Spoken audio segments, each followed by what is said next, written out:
Hello hello નમસ્કાર વિદ્યાર્થી મિત્રો. લાસ્ટ લેક્ચરની અંદર આપણે સૌ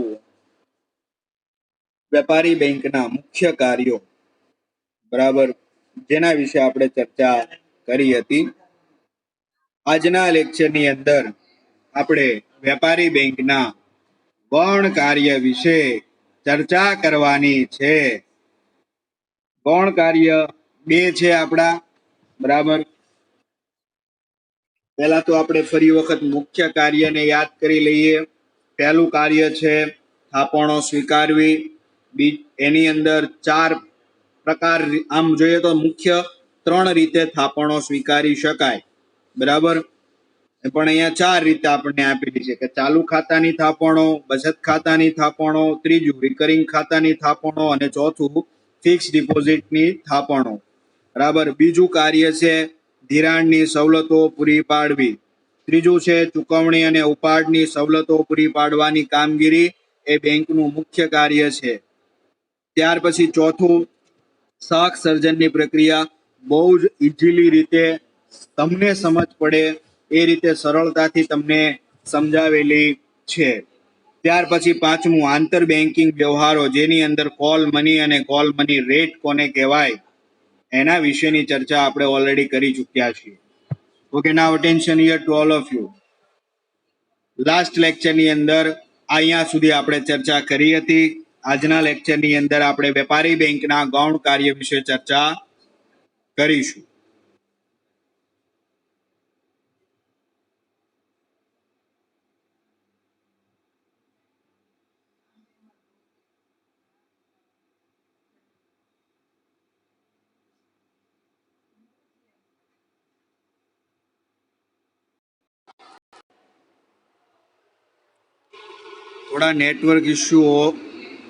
થોડોક નેટવર્ક ઇસ્યુ હતો.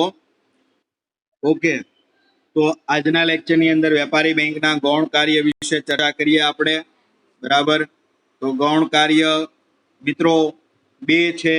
પહેલું છે ગ્રાહકના એજન્ટ તરીકે તથા ઉપયોગી સેવાઓ પૂરી પાડવા માટે. મિત્રો, ગ્રાહક છે એને સેવા આપવી એ દરેક વેપારીની શું છે, ફરજ બને. તો એ જ રીતે બેંકો પણ શું કરતી હોય છે, કાર્ય કરતી હોય છે.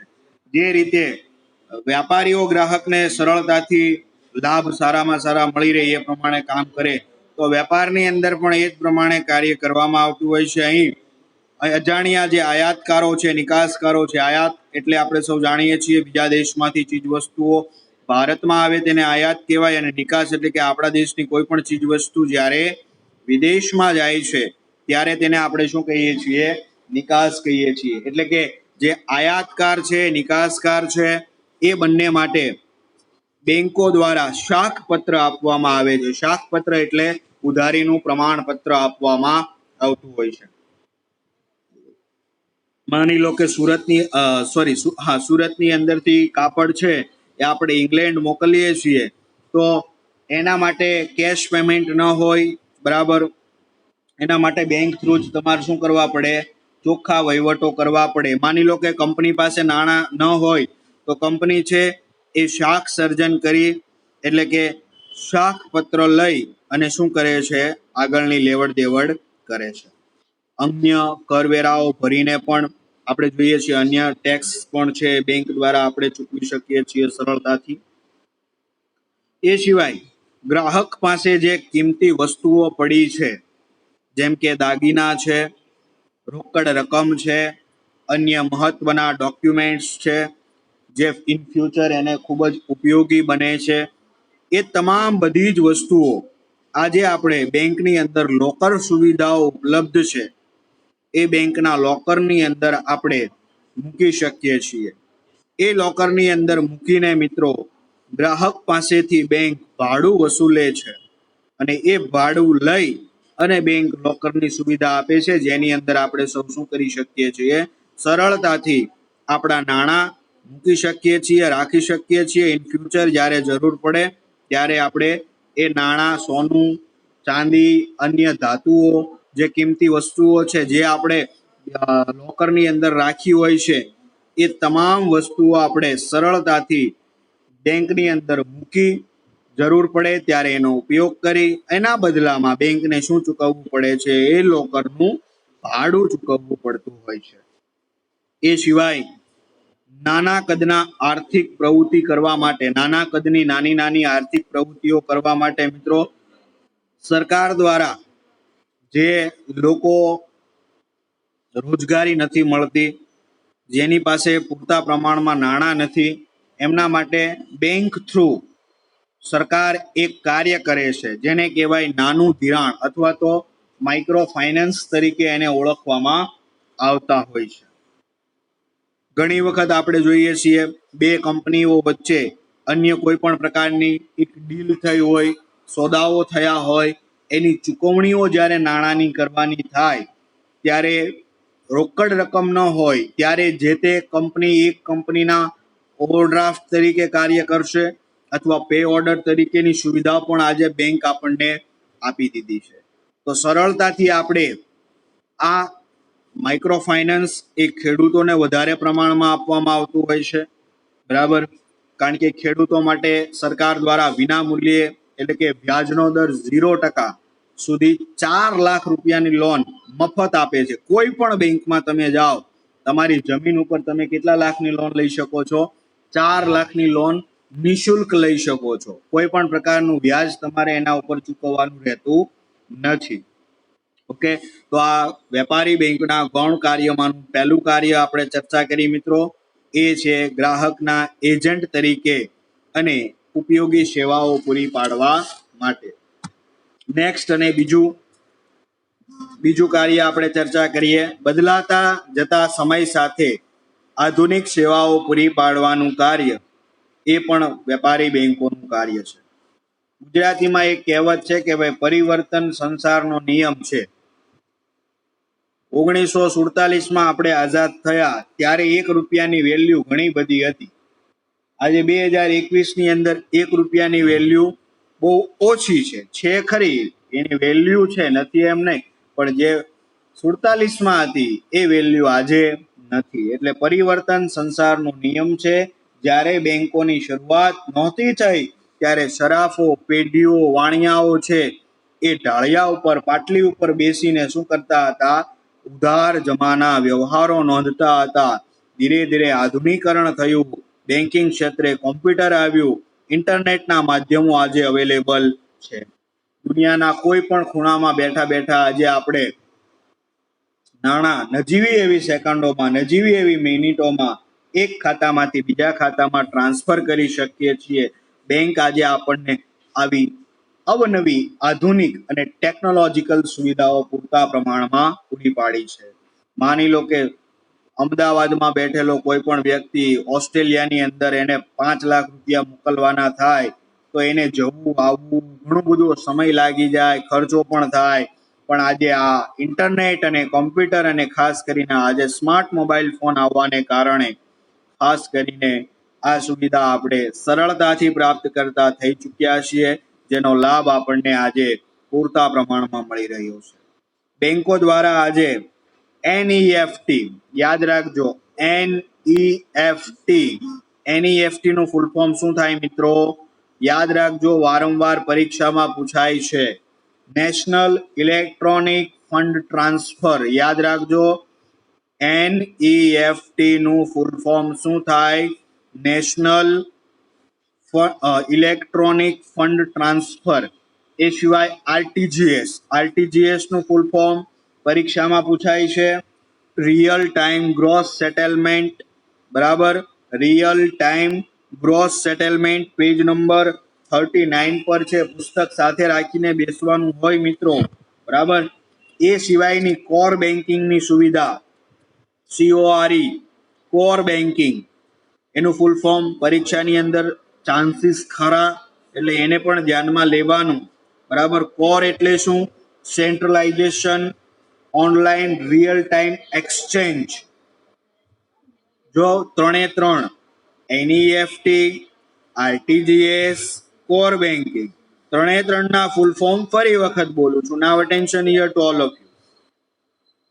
NEFT, national electronic fund transfer, RTGS, real time gross settlement, core banking, centralization, online real time exchange. યાદ રાખજો.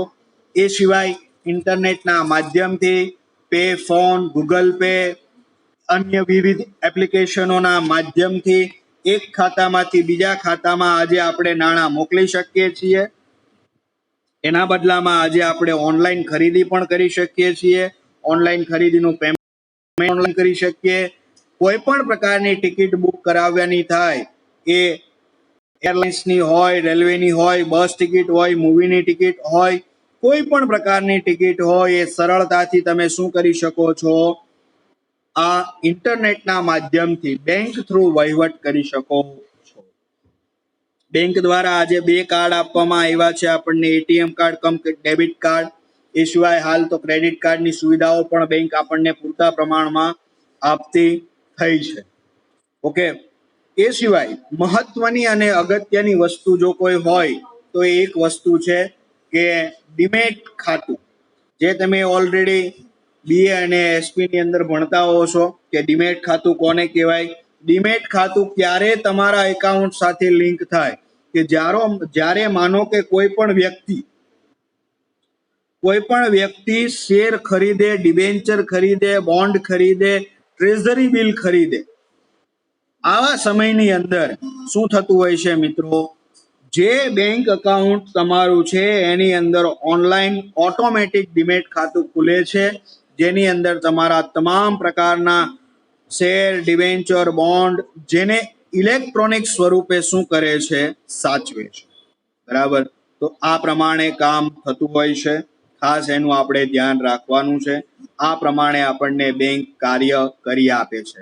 તો યાદ રાખવું મિત્રો, વેપારી બેંકોના ગૌણ કાર્યની અંદર 2 કાર્યો છે, અને એમાંનું પહેલું કાર્ય એટલે કે ગ્રાહકના એજન્ટ તરીકે તથા ઉપયોગી સેવાઓ પૂરી પાડવા માટે. બીજું, બદલાતા જતા સમય સાથે આધુનિક સેવાઓ પૂરી પાડે છે. ઓકે, આ ક્લિયર થઈ ગયું છે. હવે યાદ રાખજો મિત્રો કે વેપારી બેંકના ગૌણ કાર્ય અને મુખ્ય કાર્યો જે છે એ વારંવાર પરીક્ષાની અંદર પૂછાતા હોય છે, તો એને તમારે ખાસ ધ્યાનમાં લેવાના. હવે ભારતના વેપારી બેંકોનું અસ્તિત્વ યાદ રાખજો. 1991 ની અંદર જે 3 સુધારા થયા, જે આપણે ધોરણ 11 માં ભણીને આવ્યા, ઉદારીકરણ, ખાનગીકરણ અને વૈશ્વિકીકરણને કારણે વિશ્વની ઘણી બધી બેંકોએ ભારતની અંદર પોતાના પગલાઓ માંડ્યા. સાથે સાથે અસંગઠિત નાણાં બજાર પણ ઉદ્ભવ્યું. તેની સાથે સાથે નવી પેઢીઓ પણ પૂરતા પ્રમાણમાં આપણને જોવા મળી. સાથે સહકારી બેંકોનું અસ્તિત્વ પણ ભારતમાં જોવા મળ્યું. પણ અહીંયા એક જ વસ્તુ તમારે યાદ રાખવાની છે, અને એ છે શિડ્યુલ બેંક કોને કહેવાય. ફરી વખત કહું છું, શિડ્યુલ બેંક કોને કહેવાય, જેના વિશે આપણે ચર્ચા કરવાની છે. શિડ્યુલ બેંક એટલે યાદ રાખજો, 1934 બેન્કિંગ રેગ્યુલેશન એક્ટ, બેન્કિંગ કાયદો ક્યારે પસાર કરવામાં આવ્યો?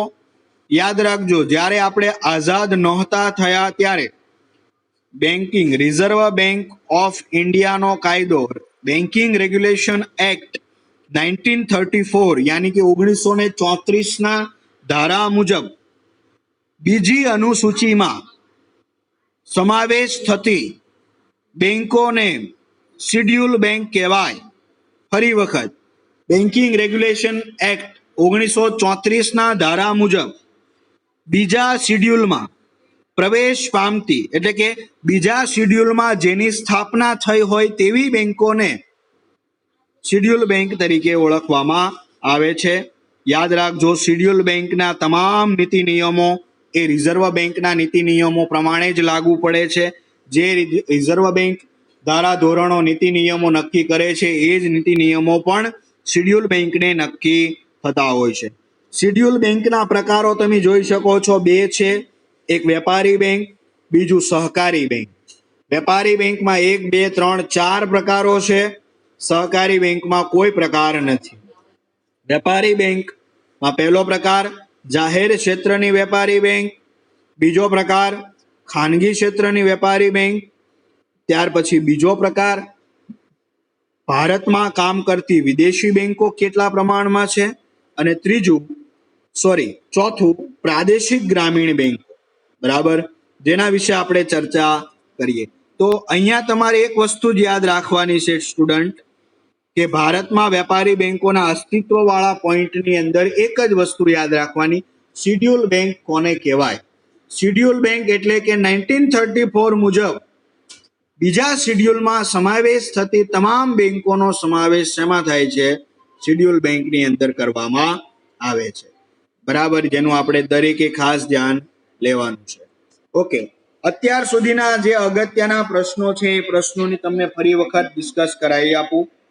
તો બેંકનો ઉદ્ભવ, તેનો અર્થ, ત્યાર પછી વેપારી બેંકના બે પ્રકારો છે, એક છે બેંકોના બે પ્રકારો છે, એક તો વાણિજ્યક બેંક અને એક વેપારી બેંક, અને બીજો એનો પ્રકાર છે મધ્યસ્થ બેંક. ઓકે, તો વેપારી બેંક વિશે આપણે થોડા ચર્ચા કરી લીધી. વેપારી બેંકના મુખ્ય કાર્ય, ગૌણ કાર્ય વિશે ચર્ચા કરી. શિડ્યુલ બેંક, ભારતમાં વેપારી બેંકોનું અસ્તિત્વ ક્યારથી છે? તો કે 1934 ના ધારા ધોરણ મુજબથી જ છે. હવે આવે છે મધ્યસ્થ બેંક કોને કહેવાય? મિત્રો, મધ્યસ્થ બેંક એટલે મધ્યસ્થ બેંક દુનિયાના દરેક દેશમાં, મિત્રો, દુનિયાના દરેક દેશમાં એક મધ્યસ્થ બેંક હોય. ભારતની અંદર રિઝર્વ બેંક ઓફ ઇન્ડિયા એ મધ્યસ્થ બેંક તરીકે શું કરે છે? કાર્ય કરે છે. મધ્યસ્થ બેંકનું કામ શું હોય? મધ્યસ્થ બેંક એ વેપારી વાણિજ્યક બેંકો ઉપર સતત અને સતત દેખરેખ રાખે, નીતિ નિયમો, અંકુશો, ક્યારે વ્યાજદર વધારવા, ક્યારે વ્યાજદર ઘટાડવા, એના માટેનું કાર્ય કરે. મધ્યસ્થ બેંક ગ્રાહકના તથા એટલે કે પ્રજાના હિત અને હક માટે જાળવણીનું કામગીરી કરતી એક અગત્યની મહત્વની સંસ્થા છે. નાણું ક્યારે સ્થાપવું, નાણું ક્યારે બજારમાં ઠાલવવું, જ્યારે મંદી હોય ત્યારે શું કરવું, ફુગાવો હોય ત્યારે શું કરવું, તમામ બાબતો જે છે એ દેશની મધ્યસ્થ બેંકના અંડરમાં આવતી હોય છે. માની લો કે તમે એમ કહેશો, સાહેબ એસબીઆઈ બેંક તો બહુ જૂની બેંક છે. આ એસબીઆઈ પણ એ કોના અંડરથી કામ કરતી હોય છે?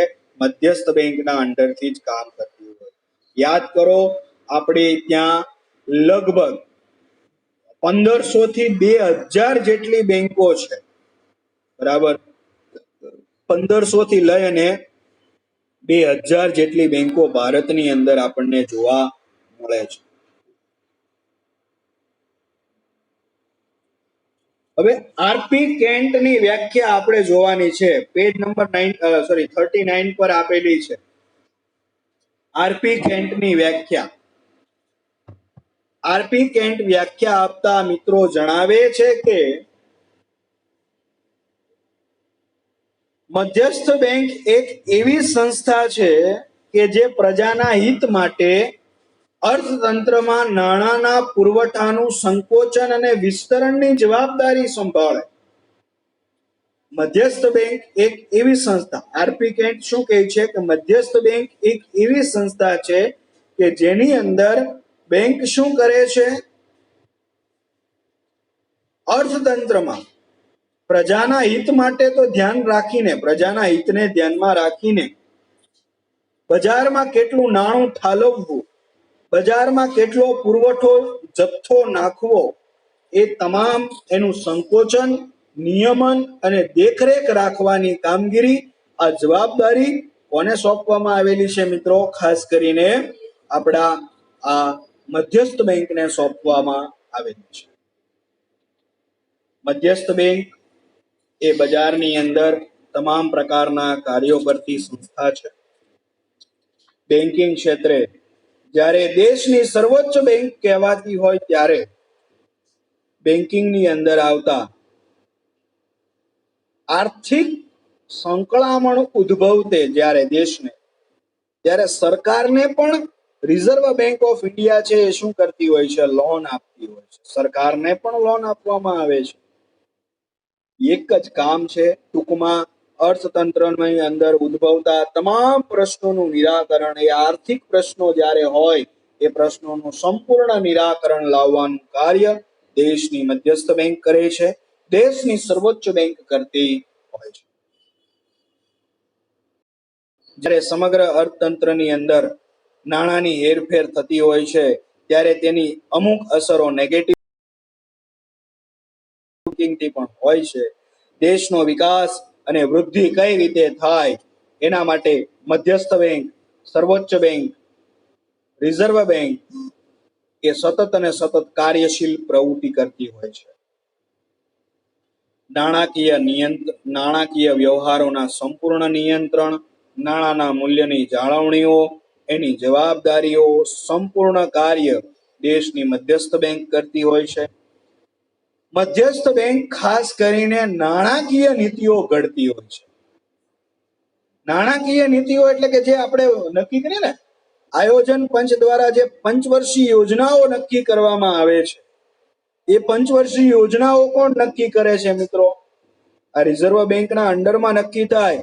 રિઝર્વ બેંકના સલાહ સૂચનો લઈને આ મધ્યસ્થ બેંક દ્વારા પંચવર્ષીય યોજનાઓ શું કરવામાં આવે છે? પૂરી પાડવામાં આવે છે. મધ્યસ્થ બેંક છે એ દેશની અંદર આર્થિક સ્થિરતાની જવાબદારી સંભાળે છે. મધ્યસ્થ બેંક એ સરકારોને સલાહ સૂચન આપે છે કે કયા પ્રમાણે કાર્ય કરવું, જેથી કરીને શું કરી શકાય? પૂરતા પ્રમાણમાં દેશની અંદર જે ફુગાવો છે એ ફુગાવાની સાચી સ્થિતિ આપણે સરળતાથી જાણી શકીએ. મંદી હોય, જ્યારે અર્થતંત્ર વેરવિખેર થઈ ગયું હોય, ત્યારે સરકાર પણ કોની પાસેથી સલાહ સૂચન માગે છે? મધ્યસ્થ બેંક પાસેથી સલાહ સૂચન માગે. ત્રણ વસ્તુ છે. હવે આવે છે ભારતની મધ્યસ્થ બેંક એટલે કે રિઝર્વ બેંક વિશેની ચર્ચા કરીએ. અહીંયા 3 MCQs છે, 3 શોર્ટ ક્વેશ્ચન છે. 3 શોર્ટ ક્વેશ્ચન માંથી એક શોર્ટ ક્વેશ્ચન દર વર્ષે પરીક્ષાની અંદર પૂછાય છે, એટલે એનું આપણે ખાસ ધ્યાન રાખવું પડશે. બરાબર. પહેલું તો બેન્કિંગ રેગ્યુલેશન એક્ટ ક્યારે પસાર કરવામાં આવ્યો, એટલે કે રિઝર્વ બેંકનો ધારો ક્યારે પસાર થયો. ત્યાર પછી રિઝર્વ બેંકની સ્થાપના ક્યારે થઈ, અને ત્યાર પછી રિઝર્વ બેંકનું રાષ્ટ્રીયકરણ ક્યારે. આ 3 બાબતોને તમારે ખાસ ધ્યાનમાં લેવાની છે. પહેલું, બેન્કિંગ રેગ્યુલેશન એક્ટ ક્યારે પસાર કરવામાં આવ્યો? બેન્કિંગ રેગ્યુલેશન એક્ટ 1934 ની અંદર, યાદ રાખજો, ખાસ કરીને તમે સરળતાથી સ્ક્રીન ઉપર જોઈ શકો છો. રિઝર્વ બેંકની સ્થાપના ક્યારે થઈ? Firstly April 1935. યાદ રાખજો, રિઝર્વ બેંકની સ્થાપના ક્યારે થઈ? Firstly April 1935. કેટલા મૂડીરોકાણથી એની સ્થાપના થઈ હતી? 5 કરોડના મૂડીરોકાણથી. કેટલા? 5 કરોડના મૂડીરોકાણથી આ સ્થાપના કરવામાં આવી હતી.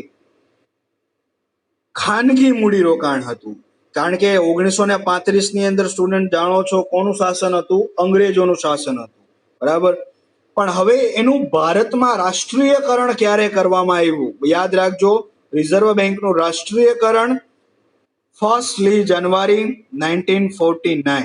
બરાબર. 1 જાન્યુઆરી 1949 રાષ્ટ્રીયકરણ ભારતની બેંકોનું કરવામાં આવ્યું છે, રિઝર્વ બેંકનું કરવામાં આવ્યું છે.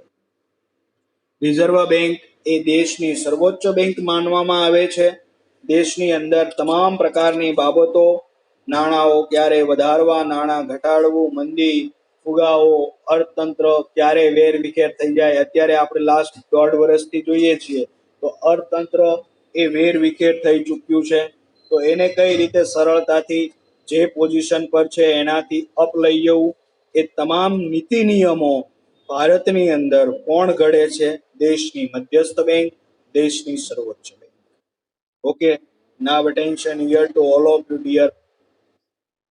હવે આજે આપણે વેપારી બેંકના ગૌણ કાર્ય વિશે ચર્ચા કરી છે. એ પછી ભારતમાં વેપારી બેંકોનું અસ્તિત્વ વિશે ચર્ચા કરી છે. હવે મધ્યસ્થ બેંક એટલે શું? મધ્યસ્થ બેંકના આરપી કેન્ટની વ્યાખ્યા શું છે? કેવું કાર્ય કરે છે, કેવા પ્રમાણેનું કાર્ય કરે છે, એ તમામ બાબતો આપણે ચર્ચા કરેલી છે.